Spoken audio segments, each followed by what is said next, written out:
Hey everybody, how's it going and welcome to GTAMA.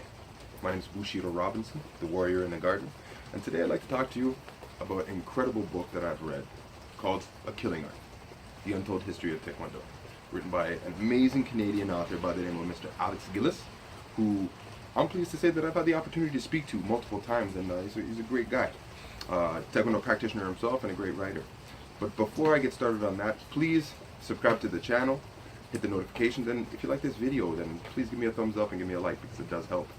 But this book has been really, really impactful to my understanding of Taekwondo, my practice of Taekwondo, how I go about practicing, as well as a seminar that I've written and I teach around the GTA. So it's been really impactful for me. And if anybody loves Taekwondo, anybody loves history, martial arts, this is a great book for them. So I'd just like to take a little while to read a couple of excerpts from the book and just discuss some of the things that it kind of brought to mind for myself. Firstly, I'd like to start off by reading the first line of the introduction because in the way of understanding it brought some clarity to myself, gave me a new perspective, and gave me a deeper understanding of the art that we call Taekwondo. The introduction is called Funny or Phony. Taekwondo is about self-defense. But if you enter the back rooms of its history, you'll discover a killing art and an empowering art. Now, that spoke to me because I doubt that you will find anybody practicing Taekwondo for killing nowadays unless you're in the Korean military or something to that effect. Self-defense is something that I find is kind of gone by the wayside. I don't really see Taekwondo practiced or taught for self-defense in most Taekwondo dojons. And the last thing that they said, I do believe holds true. Taekwondo is an empowering art, incredibly empowering art. There's thousands and thousands of people who practice in hundreds of countries all around the world, and you know, it's an Olympic sport, and that's empowering enough. But also just the training that you do in your dojo or at home by yourself, the practicing of the patterns, the practicing of the sparring, these kind of things that are incredibly empowering. So yeah, it definitely gave me a deeper understanding and a better perspective of how I view Taekwondo. The next thing I like to talk about is an age-old comparison. You don't hear it as much nowadays, but back when I was very, very young, it was the big deal. It was the big argument. What's better, Taekwondo or Karate-Do? What came first, Taekwondo, Karate-Do? And I think this, what I'm going to read, speaks to the history of Taekwondo to give you a better understanding. We often hear myths about the three kingdoms and the kingdom of Shilla with the Hwarang warriors using Taekyon to defend the kingdom.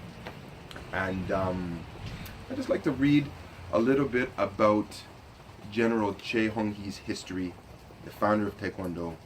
There was a time he got into a physical altercation. He got the upper hand, good self-defense. And this is what happened after that physical altercation. So months after arriving in Kyoto, Choi met a man from his village who told him that the wrestler had recovered and was counting the days to Choi's return. Choi felt doomed. He began training in Shotokan Karate to defend himself. Karate was a Japanese martial art that Gichin Funakoshi had transferred from Okinawa to Japan in 1922. So, if we see a similarity between Taekwondo and Karate-Do, Karate-Jitsu, Karate, however you want to term it and pronounce it, then this book gives you the answer. It makes complete and total sense to see a similarity, for them to be comparable and compared, because the founder of Taekwondo trained in Shotokan Karate. And I think that's absolutely fine. What that tells me is that if I'm having trouble with Taekwondo, I can go and ask a karateka. Or if I have a friend who practices karate, I can give him some advice myself.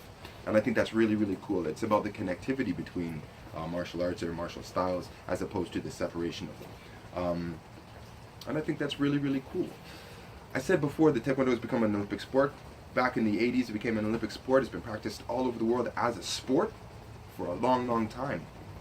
But I'd like to read a little bit about Second Lieutenant Grandmaster Nam Tae-Hoo, who fought in the Korean War and used Taekwondo techniques to defend himself.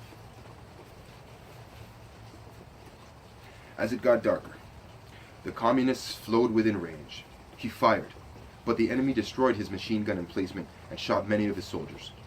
Nam moved into the trenches his unit had dug. It was so dark that he and his soldiers could not use guns, scared they would kill each other. The Chinese soldiers seemed to have the same fears, who was friend and who foe. Nam heard a noise, ran into someone, and tried to grab the man's hair. The Chinese soldier was trying to do the same. The only way to distinguish friend from foe was by grabbing at the head, because communists had crew cuts and South Koreans had longer hair. In that trench, Nam felt short hair, almost bald, and he struck. His enemy fell. He heard another soldier. He punched, flailed, ran on. As the two armies fought in the dark, Nam tapped men's heads when he could. Crew cut meant attack. Long hair meant pull back. He fought for his life all night, stumbling through the dark, striking, falling, moving. Near the end of the night, most of his 30 men were dead. The communists retreated. Nam had not eaten or slept for 3 days and nights, and he collapsed from exhaustion. The next morning, he woke to see that he was using the thigh of an enemy soldier as a pillow. It had been more comfortable than a rock. As the sun rose, his regimental commander ordered a retreat, and the American 24th Armored Division came to their rescue. Nam and the Americans were still hopelessly outnumbered, but miraculously, the South Korean and American divisions held their own against the communists. Innumerable Chinese bodies lie in a nearby river. That day, Nam wandered to a spot where he had fought the night before.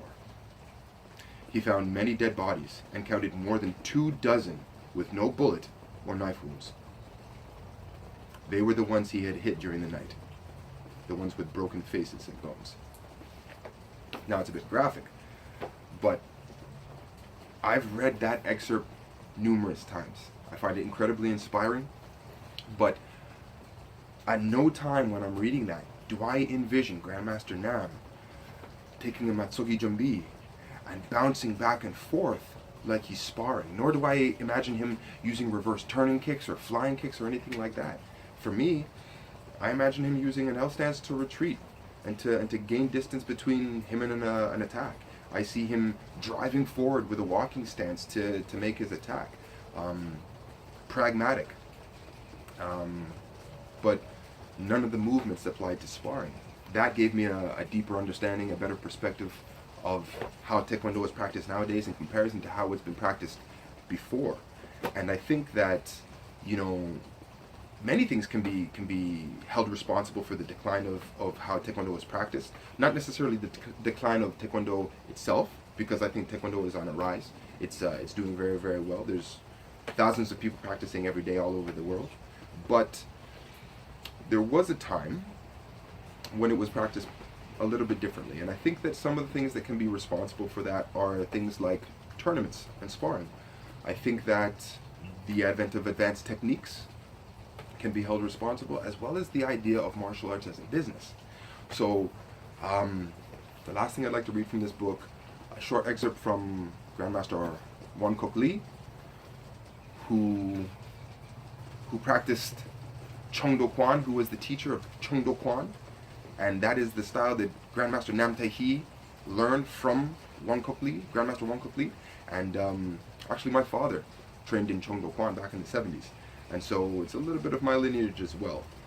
Also, my my teacher, Grandmaster Troy White, actually was graded by Grandmaster Nam Tae for his 8th dan. So I'm kind of a Nam fanboy. I can't lie about it. But this is Grandmaster Won Kok Lee talking about how things were when he used to teach.